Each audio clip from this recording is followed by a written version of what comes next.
তোরা এমএলএ প্রদীপ রায়ের 15,000 টাকা ফেরত দিয়েছিস? ফেরত নিলে তো ফেরত দেব, উল্টে উনি আমাদের 10,000 টাকা আরো দিয়েছে। কাল আমরা আলাদা বাজার করব, আলাদা খাবো।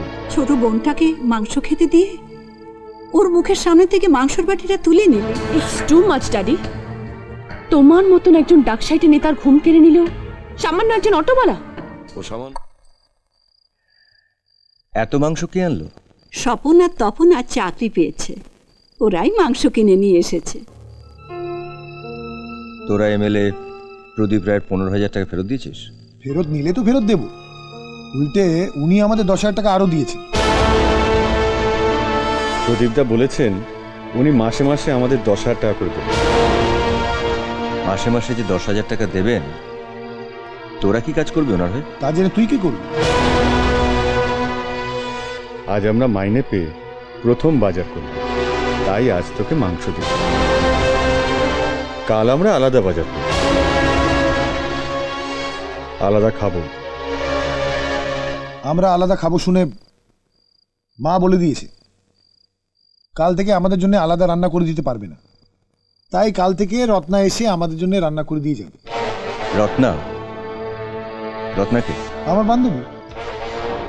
ও এসে আমাদের বাড়িতে রান্না করবে কেন? নিজেকে ছাড়া তো কাউকে ভালোবাসলি না, তা বুঝবি কি করে যে রত্না কেন এসে আমাদের জন্য রান্না করে দিয়ে যাবে? তুই ঠিক করে নে তুই কোন দলে থাকবি। দাদার দলে যদি থাকিস তাহলে ওই সকালে শুকনো মুড়ি, দুপুরবেলা আলু সিদ্ধ ডাল ভাত, আর সপ্তাহে একদিন ওই ছোট্ট মাছ পাবি।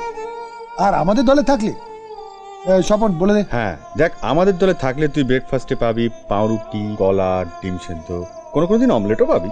আর দুপুরে ধর এক এক দিন এক এক রকম মাছ, বড় বড় পিস, আর নানা রকম তরকারি ডাল, এসব তো আছেই। আর রাত্রেটা তুই বল। বলবা? রাত্রিরে ওই মাংস, লুচি, পোলাও, তাছাড়া মিষ্টি আর পায়েস তো থাকবেই। তোকে 2টো শাড়ি তো দিয়েছি, পুজোর আগে আরো 5খানা দেবো। হ্যাঁ, আর রত্নাকে নিউ মার্কেট পাঠিয়ে তোর জন্য স্নো পাউডার, লিপস্টিক। অবশ্য তোর ইচ্ছে করলে তুই নিজেই রত্নার সাথে যেতে পারিস, নিজের পছন্দের জিনিস নিজে কিনে আনবি। এত কি ভাবছিস রুনু? তোর বর্দা তো একটা সামান্য অটোওয়ালা, তার তো ক্ষমতা নেই তোকে অনেক কিছু কিনে দেওয়ার, ভালো মন্দ খাওয়ানোর। তুই বরং ওদের দিকেই চলে যা। আর তাছাড়া ওরাই তো তোর নিজের দাদা, আমি তো তোর আপন দাদা নই। আপন পর আমি বুঝি না বর্দা। ছোটবেলা থেকে তোকেই বর্দা বলে ডেকে এসেছি। জীবনের যা কিছু চাওয়া সব তো তোর কাছ থেকে পেয়েছি। আমি তোকে ছেড়ে অন্য কোনো দলে যেতে পারবো না। দে দে তাহলে আমাদের মাংসের বাটিতে দে, রাস্তার কুকুরটাকে দিয়ে আসি। তুই কি রে, ছোট বোনটাকে মাংস খেতে দিয়ে ওর মুখের সামনে থেকে মাংসের বাটিটা তুলে নিলি? কেন তুমি ওদের এসব কথা বলছো মা? ওরা টাকার জোরে আমাকে বর্দার কাছ থেকে সরিয়ে নিয়ে যেতে চাইছে। ওরা ভুলে গেছে বর্দা আমাদের জন্য কি কি করেছে। সব বেঈমানের দল। চুপ কর, চুপ কর।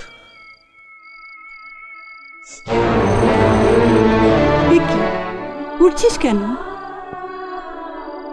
আমার চোখের সামনে আমার ছোট বোনের মুখ থেকে মাংসের বাটি কেড়ে নেবে, আমি চুপচাপ বসে দেখব? আমি সামনে পাঞ্জাবি দোকান থেকে রুনুর জন্য মাংস কিনে নিয়ে আসছি। তোরা আমার পেটের ছেলে, তোদের আমি সাবধান করে দিচ্ছি। রতনের বুকে যে আঘাত তোরা দিলি, একদিন সেই আঘাত 100 গুণ হয়ে তোদের বুকে এসে বিঁধবে, আমি বলে রাখছি। আমি জানি ব্যথাটা তোর কোথায় লেগেছে, কিন্তু কি করবি বল? ওরা যদি অতীতকে ভুলে যায়, আমি বা তুই তার কি করতে পারবো? অনেক রাত হয়েছে, ঘুমাবি না? ঘুম আমার আসবে না। একটা শালা অটো চালক আমার ঘুম হারাম করে দিয়েছে। It's too much daddy. তোমার মতন একজন ডাকসাইটে নেতার ঘুম কেড়ে নিল সামান্য একজন অটোওয়ালা। ও সামান্য নয়, ও একটা টর্নেডো, মুহূর্তের মধ্যে প্রলয় ঘটিয়ে দিতে পারে। তুই ভাবতে পারিস মাত্র 48 ঘন্টা, 48 ঘন্টার মধ্যে পরিবহন মন্ত্রীকে হাত করে পাড়ায় পাড়ায় পার্মানেন্ট অটো স্ট্যান্ড বানিয়ে নিয়েছে। ও পরিবহন মন্ত্রীকে হাত করেছে, আমি ওকে হাত করব মাত্র 48 ঘন্টার মধ্যে। এমন আরো অনেক ভিডিও দেখতে এই চ্যানেলটি সাবস্ক্রাইব করে নিন এবং পাশের বেল আইকনটি প্রেস করে দিন।